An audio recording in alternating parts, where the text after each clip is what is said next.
सभी साथियों को नमो बुद्धाय, जय भीम, जय मूल्यवासी। साथियों, कुछ दिन पहले मैं थंगलान मूवी देखने गया था, जिसके बारे में ये कहा गया था कि ये मूल्यवासियों के ऊपर कॉन्सेप्ट पर बनी हुई मूवी है। मूल्यवासियों की बात कही गई है। और मैंने जब वो पोस्ट फेसबुक पे डाली तो कुछ मित्रों ने कहा कि आप उसके ऊपर वीडियो बनाइए और यूट्यूब पर डालिए, उसके बारे में हमें थोड़ा जानकारी दीजिए, बताइए। तो मैंने भी सोचा कि उसके बारे में बताना चाहिए, अपना अनुभव आप लोगों के साथ शेयर करना चाहिए, तो इसलिए आज ये वीडियो बना रहा हूँ। तो उसका जो अनुभव रहा वो मैं पहले आप लोगों को बताना चाहता हूँ कि पिक्चर में जो फर्स्ट हाफ था, तो फर्स्ट हाफ में मुझे भी समझ में नहीं आया कि आखिर डायरेक्टर बताना क्या चाहता है, कहना क्या चाह रहा है। और मुझे लगा केवल प्रोपोगंडा के लिए या पब्लिसिटी के लिए बुद्ध की मूर्ति वगैरह दिखाई गई है।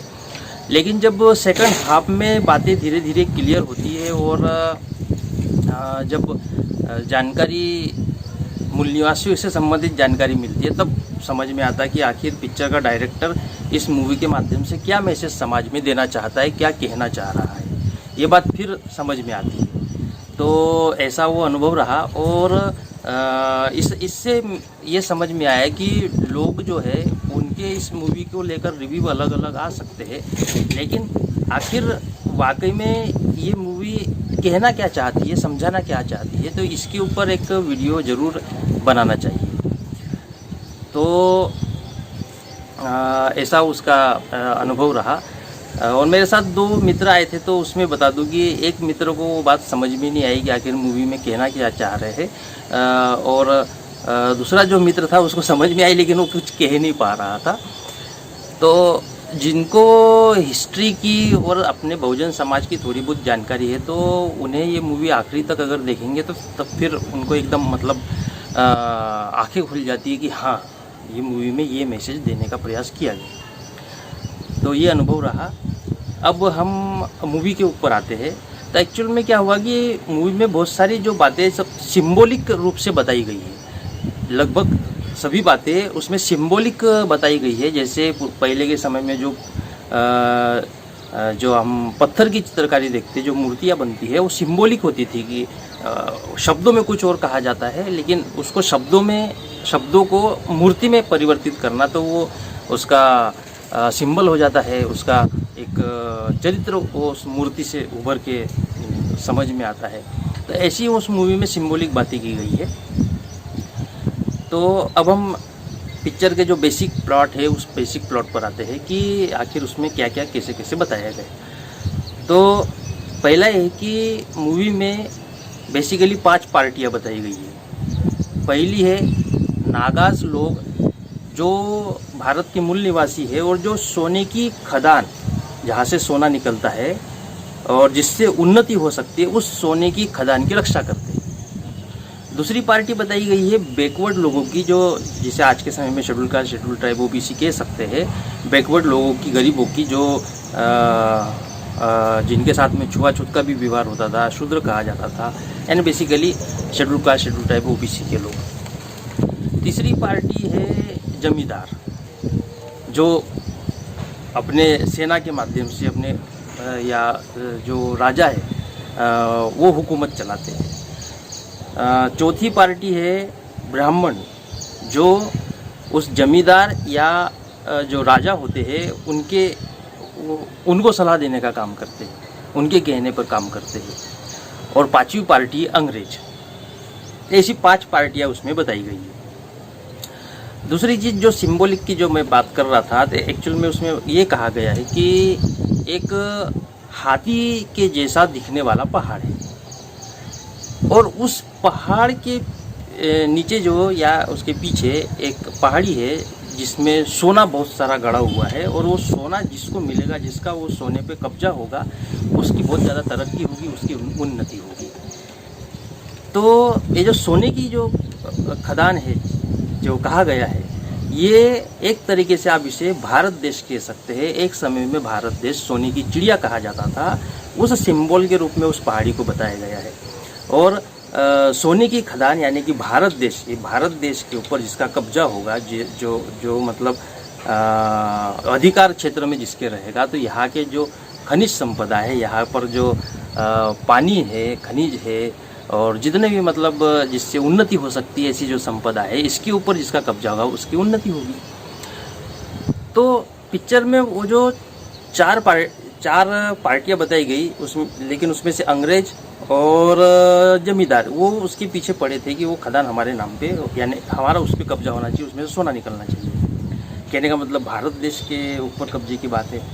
दूसरी तरफ जो बैकवर्ड है, यानी जिन्हें schedule caste schedule tribe OBC कहते हैं, वो बैकवर्ड जो है वो उनका उपयोग अंग्रेज लोग उस खदान पे कब्जा करवाने के लिए करते हैं, क्योंकि वो खदान जो है सोने की खदान, उसकी रक्षा नाग लोग कर रहे थे।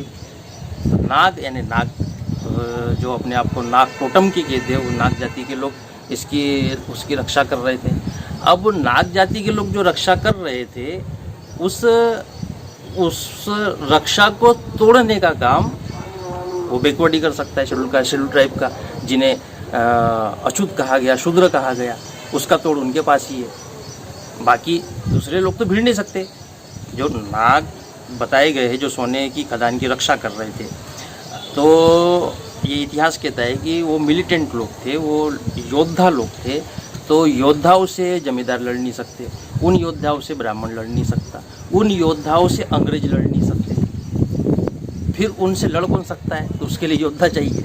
तो वो कौन से योद्धा को पकड़ा? जिनको जो बैकवर्ड कास्ट में जिनको डाल दिया गया ब्राह्मण धर्म के हिसाब से। तो ये इनके अंदर योद्धा का गुण है, और नाग जाति जो रक्षा कर रही है उनके अंदर योद्धा का गुण है। तो इनको भिड़ाने का काम किया गया। तो इसमें एक पार्टी अंग्रेज है, जो अंग्रेज इन्हें तैयार करते हैं, मतलब अछूतों को और शूद्रों को, कि वो अगर उस नाग लोगों से भिड़ते हैं, उनसे लड़ाई झगड़ा करते हैं, उनसे युद्ध करते हैं और सोने की खदान के ऊपर कब्जा करते हैं, तो उसका जो हिस्सा है वो इन अछूत शूद्रों को भी दिया जाएगा, ऐसा अंग्रेजों ने कहा। ये मतलब मूवी में बताया गया।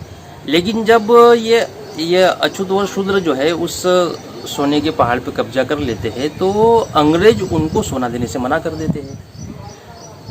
ये कुछ आपको बात याद आ रही होगी, जो बामसेप से जुड़े उनको तो समझ में आ ही रहा होगा कि जब इस देश में पावर का जो बंटवारा, ट्रांसफ़र ऑफ पावर बिल जो था, ट्रांसफ़र ऑफ पावर बिल देने की बात हुई थी, तो बाबा साहब अम्बेडकर से बात की गई थी कि भाई एक हिस्सा कांग्रेस को दिया जाएगा पावर ऑफ ट्रांसफ़र में, एक मुसलमानों को दिया जाएगा और एक बाबा साहब अम्बेडकर को, यानी कि अछूत और शूद्रों को दिया जाएगा। ऐसी अंग्रेजों ने बात की थी, लेकिन बाद में बाबा साहब अम्बेडकर को हिस्सा देने से मना कर दिया था। ये कुछ उससे जुड़ी हुई बात है। तो अंग्रेजों ने मना कर दिया। जब अंग्रेजों ने मना कर दिया तो फिर जो अछूत और शूद्र है उन्होंने अंग्रेजों को ही, यानी कि उस पिक्चर में अछूत और शूद्र ने जो है अंग्रेजों को ही मार दिया, उनको भगा दिया। दूसरा जो उसमें जो बात बताई गई कि जो जमींदार है या जिन्हें आप जो चाहते हैं कि उस सोने की खदान पे कब्जा हो, तो उनको ये समझ में आया कि नाग जाति के लोगों से भिड़ा नहीं जा सकता। तो उन्होंने भी अछूत और शूद्रों को कहा कि आप जाके भिड़ो, लेकिन उसमें वो सफल नहीं हो पाए। सफल नहीं हुए तो वो जो जमींदार को सलाह देने वाला ब्राह्मण था, वो ब्राह्मण जो है उसको मालूम है कि ये तो युद्ध का मैटर है, लेकिन वहाँ पर बुद्ध की मूर्ति थी। तो ब्राह्मण उनको कहता है कि ये जो बुद्ध की मूर्ति है, इस बुद्ध की मूर्ति की वजह से हम सोने की खदान पे कब्जा नहीं कर पा रहे, इसलिए आप बुद्ध की मूर्ति को तोड़ दीजिए। तो बुद्ध की मूर्ति को तोड़ दिया जाता है। यानी सिंबॉलिक जो बातें बताई गई है, स्टोरी जैसे अन्य पिक्चरों में आपको स्टोरी दिखती है वैसी नहीं है, लेकिन सारा सिंबॉलिक है। तो कहने का मतलब ब्राह्मण के कहने पर बुद्ध की मूर्तियाँ तोड़ी गई, ये उससे समझ में आता है।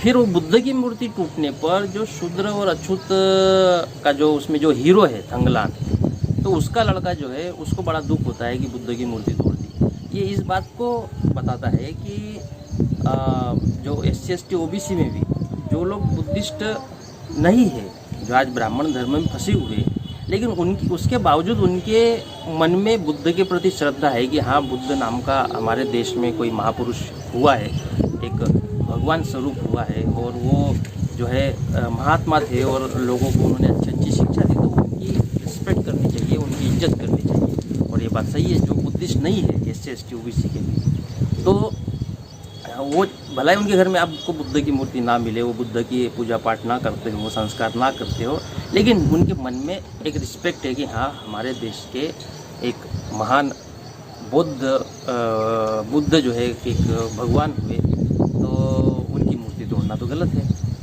तो वो जो थंगलान है, थंगलान का बेटे के मन में ऐसी श्रद्धा बुद्ध के प्रति रहती है, उस मूर्ति के प्रति रहती है। वो बुद्धिस्ट नहीं है, वो शेड्यूल कास्ट है, उन्हें अछूत कहा गया मूवी में, लेकिन बुद्ध की मूर्ति के प्रति उसके मन में श्रद्धा दिखाई गई। ये एक बात है। जो क्या कहते हैं, हाथी के जैसा जो पहाड़ दिखाया गया, वो बहुजन समाज को रिप्रेजेंट करता है। भाई हाथी जो है, अगर आप देखें तो पृथ्वी पर सबसे बड़ा स्तनधारी जो प्राणी है, ज़मीन पर रहने वाला, वो हाथी है, जानवरों में सबसे बड़ा। तो वो किस बात को रिप्रेजेंट करता है कि भारत में जो बहुजन है वो सबसे अधिक संख्या में है, बहुजन सबसे बड़ा है, तो हाथी जो है उस बहुजन समाज को रिप्रेजेंट कर रहा है। तो उस बहुजन समाज का जो, यानी कि जो हाथी के जैसा दिखने वाला पहाड़ है, उस पहाड़ के पास ही सोने की खदान है, ऐसा उसमें बताया गया। यानी बहुजनों का जो देश है, भारत देश, वो भारत देश में ही सोने की खदान है। तो ये सिंबॉलिक बताया गया। इसमें सबसे बड़ी बात यह है कि जो थंगलान हीरो है, उस थंगलान हीरो को नाग जाति से जब वो लड़ने जाता है उस सोने की खदान के लिए, लालच के लिए, जो अंग्रेज लालच देते हैं कि सोने में से हिस्सा मिलेगा, जमींदार लालच देते हैं कि तुमको हिस्सा मिलेगा, तो ये जो शेड्यूल कास्ट या अछूत जिसे कहा गया थंगलान हीरो को, वो अपने लोगों को लेकर जाता है वहाँ पर लड़ाई लड़ने के लिए उन नाग जाति के लोगों से। तो जब वो लड़ता रहता है तो उसे विज़न आते हैं। ये विज़न इस बात के आते हैं कि हजारों साल पहले नाग जाति के लोगों के साथ में किसी तरह का कुछ उसके जो पुरखे हैं, उस पुरखों का उसको विज़न आता है कि कुछ तो भी हुआ था नाग जाति के लोगों के साथ, कुछ तो हुआ था, ऐसे विज़न आते हैं, लेकिन उसको क्लियर नहीं होता है। तो ये इस बात को रिप्रेजेंट करता है कि अगर हम इतिहास में जाएंगे 2000, 3000, 4000 साल पहले, 5000 साल पहले, हड़प्पा मोहनजोदड़ो की संस्कृति के समय, तो हमें भी ऐसा आभास होगा कि हाँ, नाग लोगों के साथ हमारा कुछ तो संबंध है। शेड्यूल ट्राइब OBC जिन्हें आज कहा जाता है, उनका कुछ तो संबंध है, ये ऐसा आभास होगा।